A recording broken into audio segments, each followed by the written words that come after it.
Afa hasibtum annama khalaqnakum abatha wa annakum ilayna la turja'un. Emne sizler oylop jatasыңарбы дейт Kur'anda Allah Taala. Biz sizlerdi жөн эле ойноп жараттык деп ойлоп жатасыңарбы? Жана чындыгында силер бизге кайтарылып келбейбиз деп ойлоп жатасыңарбы? Кайра кыяматка Алланын алдына барып, ар бир кылган жашооңорго суроо жооп болбойт деп ойлоп жатасыңарбы? Кичинекей кумурска чимелинин өзүнүн жашоодо максаты бар. Чоң пилдердин жашоодогу максаты бар. Күндүн чыгып кирүүсүнүн максаты бар. Абан ар бир нерсени Алла бир максат менен жаратты. Эми ушунча инсан, адам баласы жөн эле келип калдыбы?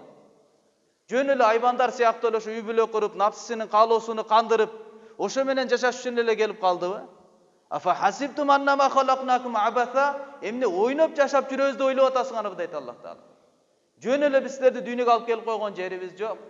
Балким чоң бир максат менен Аллах Тааланы разы кылыш үчүн, бири-бирибизге рахат жеткириш үчүн, ар бирибиздин көңүлүбүздү, дуабызды алып калуу үчүн, урматтуу тууган, адам баласы бир алыстар, анан өзүнүн өлүмүн элестетсеңиз дагы бир анча болбойт экен. Бирок жакын адамыңыз өтүп кеткенде бир сыйра жашооңуз бир өлүп кайра тирилет экенсиз да.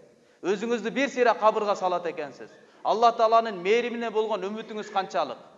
Аллах Тааланын рахматына тапшыра аласызбы? Же болбосо Алла менен болгон байланышыңыз жокпу? Ошондо билинет экен да.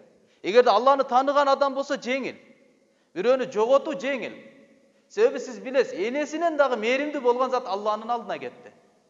Энеден дагы мээримдүү болгон Аллах Тааланын алдына кетти. Аллах Тааланын сый урматы, Аллах Тааланын коноктугу, урматтуу тууган, бул адамдын акылына сыйбай турган нерсе. Жүрөктө сүйүнөсүз.